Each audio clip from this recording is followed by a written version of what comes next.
காரணம் இல்லாமல் உங்கள் வாழ்க்கையில் எதுவும் நடக்காது. உங்களுக்கு இன்னைக்கு வரைக்கும் நல்லது நடக்கலைன்னா இது மிகப்பெரிய காரணமாக அமையலாம். கெட்ட சக்தியோட அழுத்தம் அதிகமாக இருக்குது. அந்த கெட்ட சக்தி நல்லதை செய்ய விடாமல் தடுக்கிறது. எதிர்காலத்தை பார்த்து பயப்படுறவங்களுக்கு இந்த பதிவு ஒரு சிம்ம சொப்பனமாக மாறும். யார் பலகீனமாக இருக்காங்கன்றத நீங்கள் தெரிஞ்சுக்க வேண்டாமா? உங்கள் கை ஓங்குமா ஓங்காதா இந்த கவலை உங்களுக்கு இருக்குது. ஆனால் ஒன்று, உங்கள் கை நிச்சயமாக ஓங்கும். உங்களை தூற்றியவர்கள் உங்களை மதிப்பார்கள். தோல்வின்றது வெற்றிக்கு முன்னாடி வரக்கூடியது தான். அவமானன்றது உங்களுக்கு வெகுமானத்துக்கு முன்னாடி நடக்க வேண்டிய ஒரு நிகழ்வு. அது நடந்துடுச்சுன்னா வெற்றியும் உங்கள் தோளுக்கு மாலையும் வரும். அதற்கு நீங்கள் இந்த இடத்துல இருந்து அடுத்த இடத்துக்கு போனால் மட்டும்தான் நடக்கும்.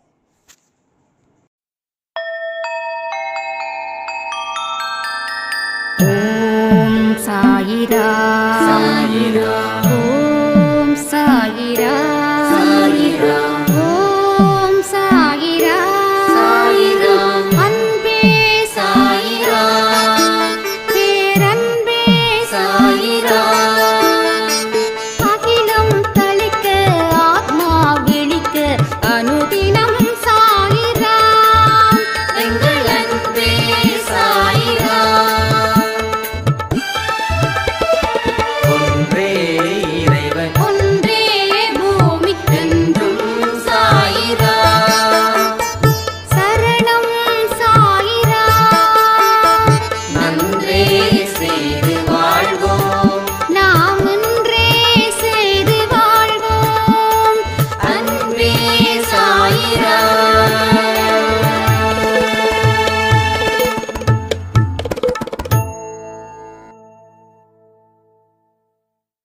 சாயிராம். என் உயிரின் உயிரானவர்களே, வெற்றி நிச்சயம் சாயின் சத்தியம் இன்னைக்கு கொஞ்சம் தாமதமாக வந்தது, அதனால் கொஞ்சம் மன்னிச்சிடுங்க. அந்த பதிவை நிச்சயமாக கேளுங்க. இந்த மாதத்துக்கு உண்டான ஒரு வாக்கு தத்துவத்தை அந்த பதிவில் நாம் சொல்லியிருக்கோம்.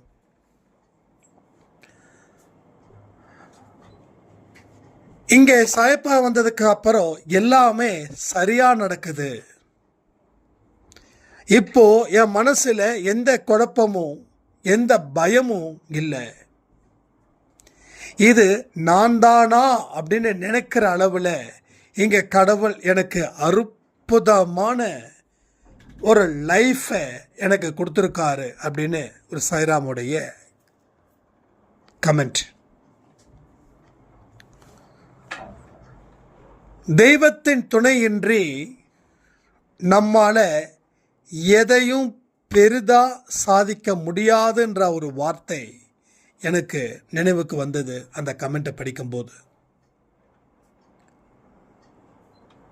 நாம் இன்னைக்கு இருக்கக்கூடிய கஷ்டத்தை மட்டும் நினைச்சு நம்ம வாழ்க்கை இப்படிப்பட்டதுதான் தீர்மானிச்சு முடிவு பண்ணி வாழ்ந்துக்கிட்டு இருக்கிறோம். இது உங்கள் வாழ்க்கையில் உங்களுக்கு நல்ல வழியை கொடுக்குமா அப்படின்னு ஒரு கேள்வியை கேட்டால் நான் பதில் சொல்லுவேன், கண்டிப்பாக நல்லதை கொடுக்காது. இன்னும் சில பேர் இருக்காங்க, நான் எப்பயுமே பாசிட்டிவாக தான் திங்க் பண்ணுவேன். அந்த பாசிட்டிவாக திங்க் பண்ணாதான் எனக்கு எல்லாமே நல்லது நடக்கும் அப்படின்னு. வாழ்க்கையில் பாசிட்டிவிட்டி 60%, நெகட்டிவிட்டி 40% இருந்தால் தான் வாழ்க்கை என்னைக்கும் சந்தோஷமாக இருக்கும். 10வது மாடியில் இருந்து நான் குதிப்பேன், எனக்கு அடிபடாது, அந்த எண்ணத்தை வச்சு நான் குதிப்பேன் அப்படின்னு சொல்கிறவன் பாசிட்டிவிட்டி இருக்கிறதால அவன் காப்பாற்றப்படுவானா? அப்போ ரியாலிட்டி எது, எக்ஸ்பெக்டேஷன் எது, இந்த ரெண்டுத்துக்கும் இடைப்பட்ட டிஸ்டன்ஸ் எவ்வளோ? இதையெல்லாம் பொறுத்து தான் இங்கே வாழ்க்கை ஒவ்வொரு மனுஷனுக்கும் கை கொடுக்குது. எவன் ஒருவன் தன்னை நம்பி வாழ்க்கையை வாழ்கிறானோ அவனே சிறப்பானவனா இந்த உலகத்துக்கு கடவுள் அவனை அடையாளப்படுத்துவாங்க. தன்னை நம்புறவன் எந்த இடத்துலையும் பயப்பட மாட்டான். தன்னை நம்பாதவன் யாருக்கு முதுகுக்கு பின்னாடி ஒளிஞ்சுக்கிட்டு வேலையை பார்ப்பான். தன்னை நம்பாதவன் மூட நம்பிக்கையை மிக பெரிய பலமாக நினைச்சு தனது வாழ்க்கையை அவன் இழப்பான். இதில் எத்தனை பேர் ஏற்றுக்கிறீங்கன்னு தெரியல. நான் ஏற்றுக்கிட்டு தான் ஆகணும்னு சொல்லலை.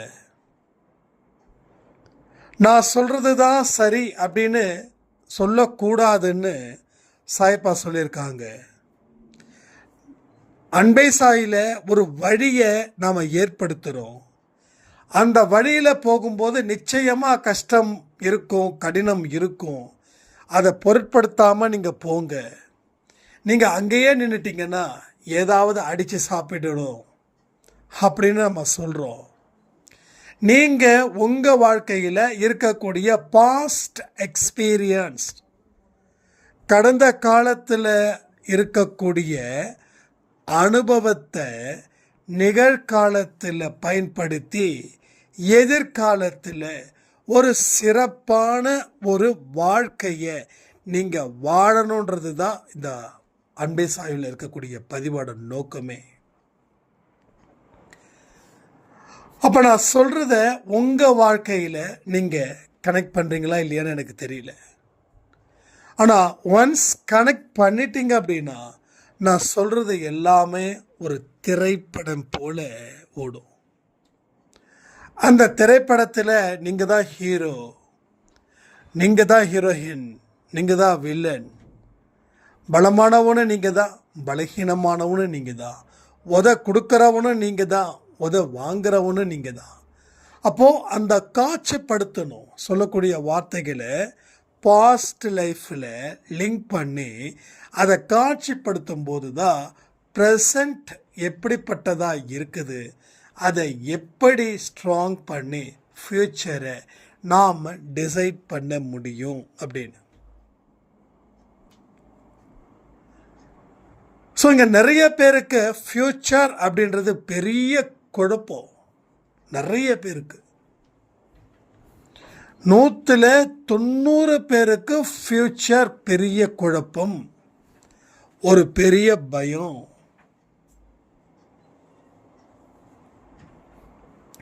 ஆனால் ஃப்யூச்சரை பற்றி கவலைப்படாமல் இருக்கிறவனால கூட வாழ்க்கையை வாழ்ந்துட முடியாது. சில பேர் சொல்லுவாங்க, நான் ஃப்யூச்சர் நினைக்கிறது இல்லை, என்னை பொறுத்த வரைக்கும் இன்னைக்கு தான் முக்கியம் அப்படின்னு.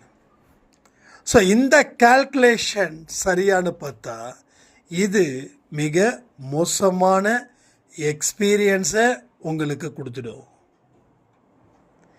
அப்போது அப்படியும் நினைக்கக்கூடாது, இப்படியும் நினைக்கக்கூடாதுன்னா எப்படி நினைக்கணும் அப்படின்னு நீங்கள் கேட்கக்கூடிய கேள்வி புரியுது. அன்பேசாய் குடும்பத்தில் இருக்கிறவங்களுக்கு இருக்கக்கூடிய பெரிய வரம் என்ன தெரியுமா?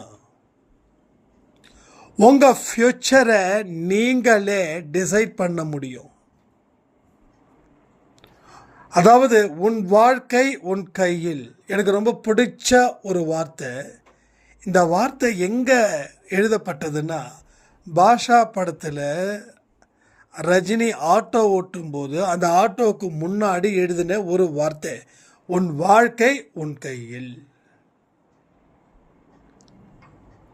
அப்போது இன்றைக்கும் உங்கள் ஃப்யூச்சர் நீங்கள் எப்படி டிசைட் பண்ணணுன்றத கடவுள் உங்கள் கையில் ஒப்படைச்சிட்டாரு. சரி, என் வாழ்க்கை என் கையில் தானே அப்படின்னு களத்தில் இறங்குனா ஜெயிச்சிட முடியுமா? சத்தியமாக முடியாது.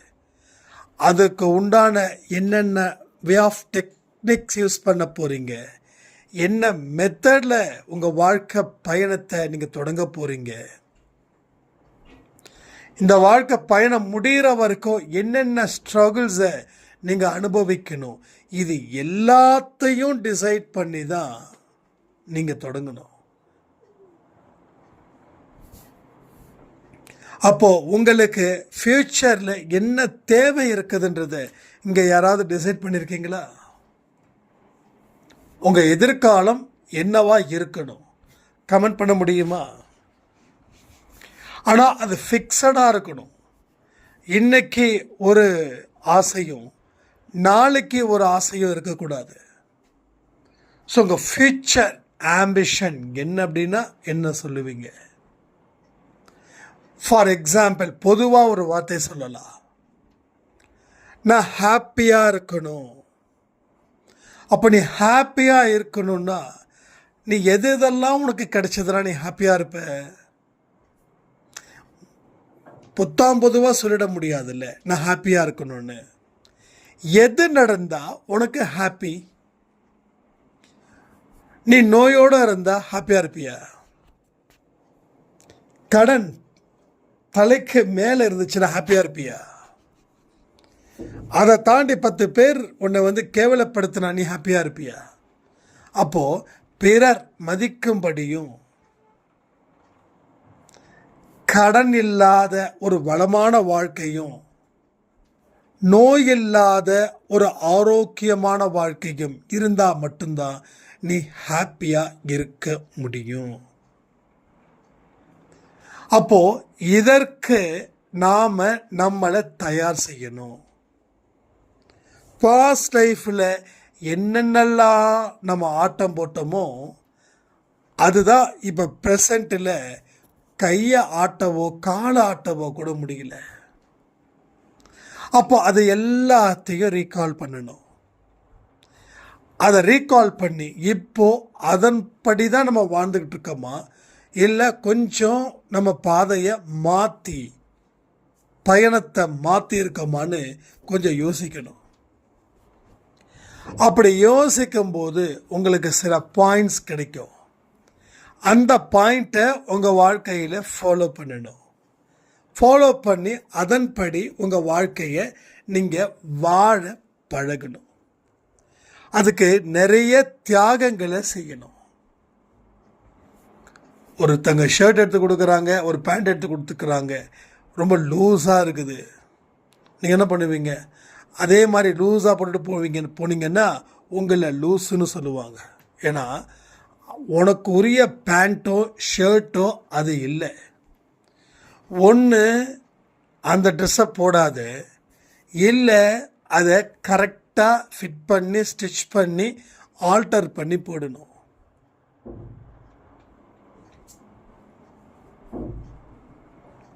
நம்ம அப்படியே போட்டு போனால் என்ன ஆகும்? கேலியும் கிண்டலும் தான் நடக்கும். அப்போ அடிக்கடி நாம் நம்மளை ஸ்ட்ரிக்ட் பண்ணிக்கிட்டே இருக்கணும். அப்படி அதாவது அந்த ஸ்டிச்சிங் வேறு, இந்த ஸ்ட்ரிக்ட் வேறு, அது புரிஞ்சுக்கோங்க. அப்போ நாம் எந்தெந்த இடத்துலலாம் தப்பு பண்ணமோ அதனால தான் இன்னைக்கு அதை நாம் அனுபவிக்கிறோம். இனி நான் என்னை மாற்றிக்க தயாராக இருக்கும்போது என் வாழ்க்கை என்னுடைய கண்ட்ரோலுக்குள்ளே தானே இருக்கும். அதை நீங்கள் டிசைட் பண்ணணும் அட் ப்ரெசன்ட் லைஃப்பில். ஸோ நீங்கள் இன்றைக்கி இந்த நிமிஷம் சரியான நேரத்தை கடைப்பிடிக்கிறீங்க, ஆரோக்கியமானதுக்கு ஸ்பெண்ட் பண்ணுறீங்கன்னும் போது உங்கள் ஃப்யூச்சர் டெஃபினெட்லி ஒரு பெரிய அளவில் அது ரீச் ஆகும். நீங்கள் ஹாப்பியாக வாழ்வதற்கு உண்டான அத்தனை வாழ்க்கையையும் நீங்கள் ஈஸியாக வாழ்ந்து முடிச்சிட முடியும். அப்போ உன் வாழ்க்கை உன் கையில் அப்படின்னா என்னுடைய வாழ்க்கையை நான் எந்த அளவுக்கு செதுக்கிறேனோ அந்த செதுக்கிறத வச்சு தான் பிறர் என்னை மதிப்பார்கள். அந்த மனரீதியான ஒரு வெற்றிக்கு நாம் தயாராகணும். முதல்ல நீங்கள் வெற்றி பெற முடியும்னு நம்பணும். நம்பினா போதுமா? எதெல்லாம் செஞ்சால் வெற்றி அடைய முடியும்னு நினைக்கிறீங்களோ அதை நீங்கள் அவசியம் செய்யணும். 30 லட்சம் ரூபாய் கடன் எனக்கு இருந்தது. ஒரு 5 to 7 லட்சத்தை அப்பா அடைச்சாங்க. மீதி 23 லட்சம் 25 லட்சமே இருக்கும், எல்லா கடனும் சேர்த்து. அப்பா அடைச்சதில் ஒரு 10% தான். மீதி 90% நான் எழுந்திருக்கணும். அதையும் அப்பா கிட்டே கொடுத்தா வீட்டை விட்டு துரத்திடுவார். உனக்கு வீட்டில் உட்கார வச்சு நான் சாப்பாடை போட்டு உன் கடனை அடைக்கணுமா அப்படின்னு. அப்படி யாரும் பெற்றவங்க சொல்ல மாட்டாங்க, சொல்கிறேன். நமக்குள்ளே சூடு சொரணை இருக்கணும்ல, அது நம்மளை வேகமாக சிந்திக்க வைக்குது. நம்ம அடைக்கணும், கடனை அடைக்கணும். அடைச்சிட்டா நம்ம வாழ்க்கை எப்படி இருக்கும்? இதை சொல்லியே என் மனசில் ஒரு ஆசை வந்துடுச்சு. அந்த ஆசை வைராக்கியமாக மாறுச்சு. இனிய வாழ்க்கையில் கடனை அடைப்பேன். சரி, எப்படி அடைப்பேன்? நிறைய பேர் என்ன பண்ணுறாங்கன்னா, கடனை அடைக்கணும் அதை மட்டும்தான் சொல்லுவாங்களே தவிர எப்படி அடைப்பேன்னு தெரியாதுன்னுவாங்க. நாம் இங்கே என்ன கற்றுக் கொடுக்குறோம்? நீ ஒரு பாதையில் ரீச் ஆகணும்னா பயணத்தை எங்கே இருந்து ஆரம்பிக்கணும், எதில் பயணம் செய்யணும், பயணம் செய்யும்போது இருக்கக்கூடிய கம்ஃபர்டபுள் ஜோன் என்ன, அன்கம்ஃபர்டபுள் ஜோன் என்ன, அன்கம்ஃபர்டபுளாக இருந்தால் அதை எப்படி அட்ஜஸ்ட் பண்ணி நாம் அதை கண்டினியூ பண்ணுறது, கம்ஃபர்டபுளாக இருந்துச்சுன்னா அதை எப்படி நம்ம இன்னும் கம்ஃபர்டபுளாக பண்ணுறது. அப்போது நமக்குள்ளே செதுக்குறோம். ஒரு சிற்பிக்கிட்ட சிலையை கொடுத்து பண்ணுனா ஏதோ உருவம் சாயப்பா மாதிரி தான் இருக்குது, அந்த உருவத்தை நினச்சி நீங்கள் வழிபடுங்க, அது உருவமாக மாறிடுனா அவன் ஏதோ சும்மா காதில் பூ சுத்துறான்னு அர்த்தம். அப்போது அவனே அதை உணரணும். நாம் ஒரு பக்தராக இருந்தால் இது சாயப்பாவன் நம்புவோமா அப்படின்னு. இல்லை அப்படின்னா அவன் அதை சரி பண்ணி முயற்சி பண்ணாதான் அவனை மதிப்பாங்க. இல்லைன்னா யாருப்பா இது இது அப்படின்னு. ஒன்றும் இல்லை, நான் சொன்னால் புரியும்னு நினைக்கிறேன். ஜெயலலிதா அம்மா இறந்ததுக்கப்புறம் ஜெயலலிதா அம்மாவுக்கு சிலை வச்சாங்க ஏடிஎம்கே கட்சி அலுவலகத்தில். அப்போது அந்த சிலையை பார்த்தா ஜெயலலிதா அம்மா மாதிரியே தெரில, ஏதோ ஒரு அவசரத்துக்கு பண்ணது போல் இருந்தது. மறுபடியும் அந்த சிலையை எடுத்தாங்களா இல்லை அதே சிலை இருக்குதான்னு எனக்கு தெரியல. ஆனால் மறுபடியும் அந்த சிலையை எடுத்துகிட்டு வேறு சிலை வச்ச மாதிரி நான் கேள்விப்பட்டேன். ஒருவேளை அந்த சிலை இருந்ததுன்னா அதில் ஜெயலலிதா அம்மாவுக்கும் அந்த சிலைக்கும் சம்பந்தமே இல்லாத மாதிரி தான் இருக்கும். அந்த சிற்பியோட கைப்பக்குவம் எப்படியோ அதுதான் மதிப்பு. அவனுக்கு மதிப்பு இல்லை, அவனை அந்த சிற்பியோட வேலைக்கு தான் அது மதிப்பு. ஸோ அந்த மதிப்பை நாம் உணரணும். என்ன நான் செதுக்க ஆரம்பிக்கும் போது என்னை இந்த உலகம் கொண்டாடும். உலகம்னா உலகத்தில் இருக்கக்கூடிய கொடாடக்கூடிய மக்களை சொல்லலை, நீங்கள் யாரெல்லாம் பழகுறீங்களோ பேசுகிறீங்களோ அதுதானே உங்கள் உலகம். எனக்கு என்ன உலகம்? அன்பே சாய் குடும்பம் தானே எனக்கு உலகம். அதுபோல் உங்களுக்கு என்ன உலகம்? அன்பே சாய் குடும்பம் ப்ளஸ் உங்கள் தனிப்பட்ட முறையில் இருக்கக்கூடிய குடும்பம், இதானே உலகம். அந்த உலகத்தை தான் நான் சொல்கிறேன். ஒவ்வொரு மனுஷனுக்கும் ஒவ்வொரு விதமான உலகம். எனக்கு 10 பேருன்னா இன்னொருத்தங்களுக்கு 20 பேர், இன்னொருத்தங்களுக்கு 30 பேர், இன்னொருத்தங்களுக்கு 40 பேர், இன்னும் நாட்டில் இருக்கிற அத்தனை மக்களுக்கும் அது மாதிரி சொல்கிறேன். அப்போது நாம் செதுக்கிறத விட்டுட்டு எப்படி செதுக்கிறதுன்னு தெரியலன்னு உட்காந்துக்கிட்டே இருந்ததுன்னா கடைசி வரைக்கும் செதுக்கவே முடியாது. இல்லை செதுக்க ஆரம்பிச்சிடலான்னு சொல்லி அதற்கு உண்டானது போல உன் மனநிலையை தயார் செய்து விட்டு கவனத்துடன் அதில் வேலைப்பார். வேற எதுலேயும் கவனத்தை வைக்காத. வேற எதில் கவனத்தை வச்சாலும் செதுக்கிறத நீ நிறுத்திடுவ. இவ்வளவுதான் செதுக்கிருக்கோமா அந்த டயர்னஸ் வந்துடும். அப்போது கவனத்தை செதுக்கிறதுல வச்சுக்கிட்டே இருந்தால் வேற எதுலையோ நாட்டம் இல்லாமல் ஒரு வைராக்கியத்தோட உன்னை நீ சரி செய்யும்போது உனக்கு அத்தனை நல்ல விஷயங்களும் இந்த கடவுள், இந்த பிரபஞ்சம், உங்கள் முன்னோர்கள், நல்லவர்களோட ஆசீர்வாதம் எல்லாமே பலப்படுத்துங்க. எல்லாமே பலப்படுத்தும்.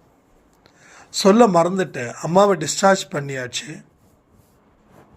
அவங்கள முந்தானேத்து சனிக்கிழமை கரெக்டாக ஒரு 5-5:30 மணிக்கெல்லாம் நம்ம வீட்டுக்கு வந்துட்டாங்க.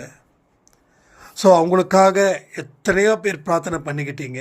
ஸோ அதற்கு கடவுள் உங்களை ஆசீர்வதிப்பாராக. நான் நன்றி சொல்ல மாட்டேன், நன்றி சொல்லக்கூடாது.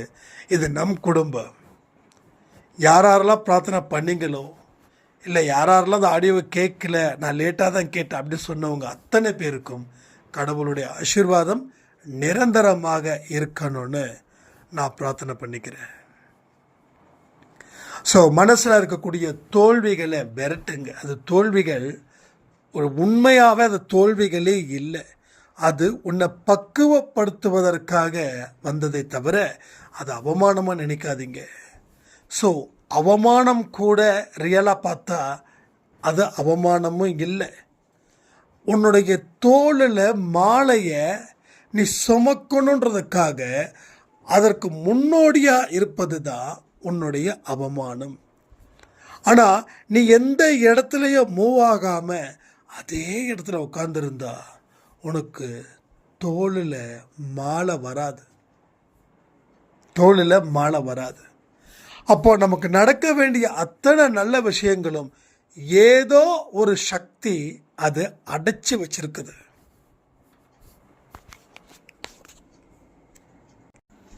காரண காரியம் இல்லாமல் நல்ல காரியங்கள் நடக்காமல் இருக்குதுன்னா அதற்கு ஒரு விதமான அழுத்தத்தை நீங்கள் புரிஞ்சுக்கணும். என்னன்னா, நீங்கள் மிகவும் சோர்ந்து போயிருக்கிறீங்க.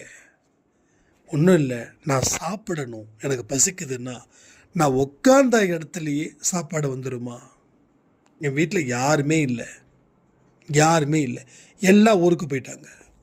எனக்கு பயங்கர பசி, நான் கண்ணை மூடி தியானம் பண்ணிட்டா உடனே எனக்கு முன்னாடி நல்ல சுட சுட தக்காளி சாப்பாடு, தயிர் சாப்பாடு, சாம்பார், ரசம் இதெல்லாம் வந்துடுமா? எனக்கு என்ன தேவை இருக்கோ அதை நான் ப்ரிப்பேர் பண்ணணும், இல்லை கடையில் வாங்கணும். அப்போ நான் நகரணும். இந்த நகர்றதுக்கு தான் நான் பேசுகிறேனே தவிர சாப்பாடை பற்றி பேசலை. நான் நகரணும். இந்த இடத்த விட்டு அடுத்த இடத்துக்கு நான் பாஸ் ஆனாதான் நான் பாஸ் ஆக முடியும். நான் நகரலைன்னா ஃபெயில் தானே. 7வது படிக்கிறவன் 8வதுக்கு வேறு கிளாஸ்க்கு போகிறான். ஆனால் அதே கிளாஸ் அதே பெஞ்சில் இருக்கிறவன் எப்படி பாஸ் ஆகிட முடியும்? ஸோ இதுதான். அப்போது உன்னோட தோல்வி நீ தோல்வியாக நினைக்காத, அது வெற்றிக்கு உண்டான முன்னோடி. உன்னோட அவமானமாக நினைக்காத, உனக்கு தோளில் மாலை விழுவதற்கு உண்டான முன்னோடி. ஆனால் நீ நகரலைன்னா எதுவுமே நகராது. நீ மூச்சு விட்டாதான் மறுபடியும் மூச்சை உள்ளே எடுக்க முடியும். விட்ட மூச்சை உள்ளே நின்றுட்டாலோ இல்லை வெளியில் போகிற மூச்சு வெளியில் நின்றுட்டாலோ சாப்டர் க்ளோஸ்ட். அப்போது நீ ஒன்று கொடுக்கணுன்னா ஒன்று வாங்கணும். அப்போ நீ தோல்வியை வாங்கு, வெற்றி கிடைக்கும். நீ வெற்றி தான் வேணும் அப்படின்னா தோல்வி மட்டும்தான் கிடைக்கும். ஸோ எல்லாத்துக்குமே ரியாக்ஷன் சொல்லுவாங்களே, அதுதான். ஸோ சரியான முறையில் வாழ்க்கையை வாழ முயற்சி பண்ணுங்க. சிறப்பான எதிர்காலத்தை கடவுள் உங்களுக்கு அமைச்சு தருவார்னு சொல்லி 1ஆம் தேதி ஃபுட்டுக்கு ரெடி பண்ணுங்க. போன மாதத்தில் 55 சாய்ராமுடைய நேம் லிஸ்ட்டு இன்னும் ஒரு 1 or 2 டேஸில் பப்ளிஷ் ஆகும். சாயப்பாவுடைய ஆசீர்வாதங்கள் உங்களுக்கு நிறைய இருக்கணும்னா நிறைய நல்லவைகளை உங்கள் கையால், திரும்பவும் சொல்கிறேன், உங்கள் கையால் நீங்கள் செய்யுங்கள். ஒரு ஏழைக்கு நேரடியாக உணவளிக்கிறதுக்கு நீங்கள் முயற்சி பண்ணுங்க. அப்படி இல்லைன்னா யார் உங்களுக்கு நம்பிக்கைக்குரியவர்களாக இருக்கிறார்களோ அவர்களிடம் அதை கொடுத்து விடுங்கள். சரியா? ஸோ எங்கே போனாலும் அந்த பலன் நிச்சயமாக உங்களுக்கும் உங்கள் குடும்பத்துக்கும் வரும். ஆனால் ஒன்று, பலனை எதிர்பார்த்து தயவு செய்து செய்ய வேண்டாம்னு சொல்லி இந்த பதிவை நான் முடிக்கிறேன். ஜெய் சாய்ராம்.